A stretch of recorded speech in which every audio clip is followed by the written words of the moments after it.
젠프께서 국힘에 사실상 경고를 하셨는데 아무래도 정치권에 도는 밥글이 의미가 있어 보입니다. 오늘 젠프는 청와대에서 국무회의 겸 비상경제 점검회의를 주재하고 상대를 음해하기 위해서 흑색 선전을 하는 행위 또는 금품을 살포해서 선거 질서를 어지럽히고 표를 매수하는 행위, 또 하나는 공직자들의 선거 개입 행위라면서 이 범죄들에 대해서는 아주 과감하게 신속하게 엄정하게 대응하시기 바란다며 이같이 말했습니다. 이 대통령은 선거권을 가진 우리 국민들께서 정확한 정보를 접할 수 있어야 된다. 국민들의 의견 이사를 왜곡하기 위해서 가짜 정보를 유포한다든지 의사결정을 방해한다든지 돈으로 매수한다든지 권력을 가지고 개입을 한다든지 조작을 한다든지 이런 일이 절대 있어서는 안 된다고 강조했습니다. 그러면서 선거라고 하는 것은 민주주의를 취하는 민주공화국에서 가장 중요한 절차라면서 선거인들이 자유롭게 선거에 관한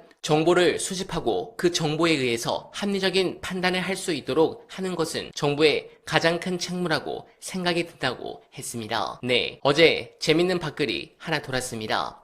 국민의힘 후보자 공천원금 수수 의혹 불거져 인천 땡땡 국회의원 재보궐선거에 후보로 공천된 A의 공천원금 수수 의혹이 불거짐. A는 사람을 보내 경선을 기다리고 있는 B와 접촉해 케이크 상자를 주면 받겠다고 한 것으로 알려짐. 현재 인천 선관위에서 인지하고 바로 수사 진행 중이라고. A 인사에 밀려 공천을 받지 못한 C가 선관위에 들어가 참고인으로 조사받고 나와 라는 부분입니다. 이게 중요한 이유가 지금 국힘 내부 폭로가 계속 이어지는데 언론사들이 조만간 한방 크게 보도할 것이라 알려진 부분입니다. 그래서인지 국짐이 이슈 전환을 위해 난리를 쳤던 것이죠. 관련해 중요한 분석 끝까지 봐주시고 여러분들의 생각 댓글로 부탁드립니다.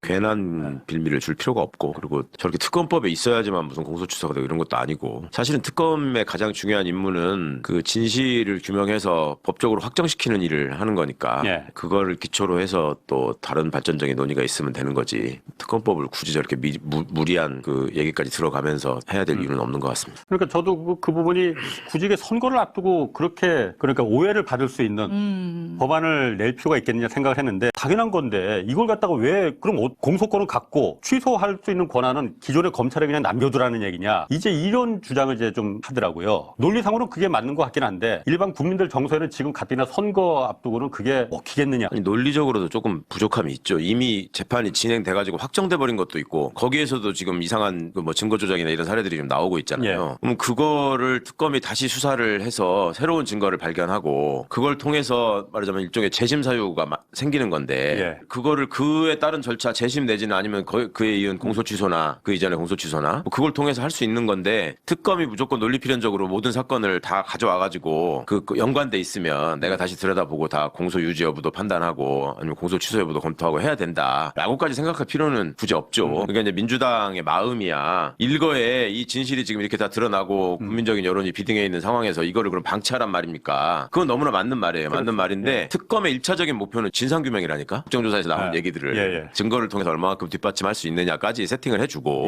그다음에 법무부 장관이 법무부에다가 무슨 그 관련된 위원회를 만들겠다라는 얘기도 했었잖아요. 국정조사 끝나고 나서. 그러면 그 위원회의 어떤 논의나 이런 것들을 통해서 다른 방향이 정해질 수도 있는 거고. 그러니까 이런저런 점들이 조금 여러 가지로 좀 말이 만들어지고, 특히 선거를 앞두고 부담이 될 수 있다고 생각했을 때 있을 수 있는 문제에 대한 정무적 판단이 좀 있었어야 됐다고 저는 생각해요. 그리고 이런 법안을 만들고 실제로 대통령을 위해서 혹은 그 잘못된 사건들을 바로잡기 위해서 민주당 의원으로서 꼭 해야 될 일을 했다라고 얘기할 수 있겠지만, 결과적으로 대통령한테 이게 누가 되는 일이 되면 안 되니까, 또 이런 사안에 대해서는 과거 같으면 민정수석실이 법안을 검토하고 의견도 제시하고 하거든요. 여당하고 같이? 여당 당정 협의 과정에서 이런 얘기가 나오면 그거를 살펴볼 수도 있고 한 건데, 지금 보면은 이 민정수석실이 하여튼 이 과거하고 좀 기능이 달라진 것 같아요. 그런 일을 안 해, 보면. 그럼 뭔 일을 해 그러면은? 모르겠어요. 검찰개혁법안 1차 만들 때 국무회의는 지금 계속 그 얼굴은 보이던데. 아니 그거야 다 참석해서 앉아 앉아 있어야 되니까 1차 만들 때 열심히 일했다는 것까지는 들었고 그 다음부터는 잘 모르겠어요. 그러니까 저도 이게 처음에 특검법을 이제 민주당에서 처음에 이게 일보가 조선일보에서 갑자기 나왔었잖아요. 네. 민주당에서 이런 안이 지금 검토되고 있다.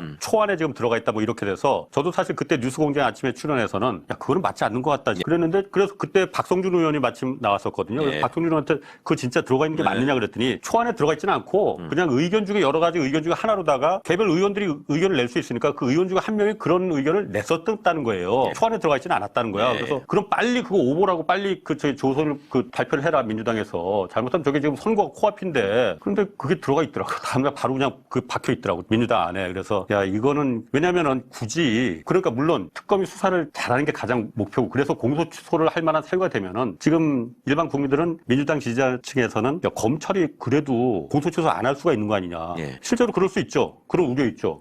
그럼 법무부 장관이 지휘하면 되는 거 아니야. 그러면 되는 건데 굳이 저걸 갖다 지금 특검법에 특검 시작하기도 전에 공소 취소 권한을 갖다가 굳이 여기다 넣는다는 게 무슨 실익이 있을까? 그런 게 있었어요. 제 항상 큰 걱정은 원래 선거 앞두고 당이라는 데가 모든 걸 선거에 유리한 게 뭐냐로 다 집중한단 말이에요. 박상용이가 말하고 행동하는 걸 비춰보면 뭐라도 꼬투를 잡아서 거기다 갖다 붙이려고 하는 게 역력했거든. 저자들의 지금 선거 대응을 뭘로 할 건가 할 때 그런 게 좀 보였잖아요. 그러면 그거에 대해서 명확하게 끊어주는 게 당이 선거를 앞두고 할 일이지 빌미가 되는 내용을 여기다 담을 거는 너무 정부적 판단이 미흡했다라는 얘기를 다시 한번 드리는 거고 또 늘 걱정인 거는 그런 거 저런 거 다 떠나서 하여튼 나는 대통령에 대한 충성심으로 모든 것을 다 하겠다라고 해서 성급하게 나간 거라면 더 큰 걱정이고 좀 안 그랬으면 좋겠는데 대국적으로 보셔야죠 정치를.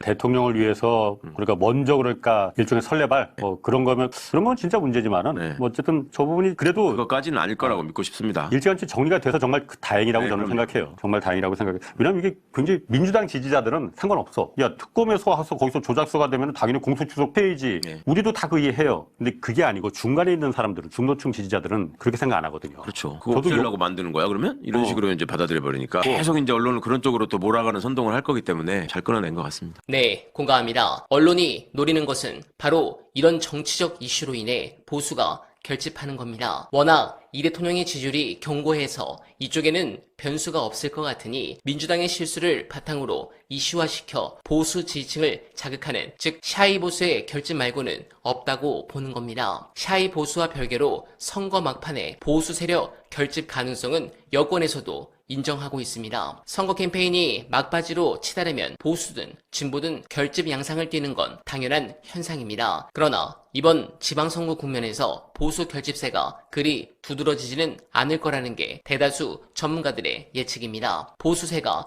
워낙 위축돼 있어 아예 투표를 포기하는 보수 유권자들이 적지 않을 거라는 분석입니다. 일각에선 투표율이 역대 두 번째로 낮았던 지난 2022년 지방선거 투표율과 비슷할 거라는 관측이 나옵니다. 여러분들은 어떻게 생각하십니까? 공감하셨다면 소중한 언알바 후원 부탁드립니다. 댓글에 고정된 내용을 통해 많은 사랑 부탁드리며 언알바는 오늘도 최선을 다하겠습니다. 여러분 고맙습니다.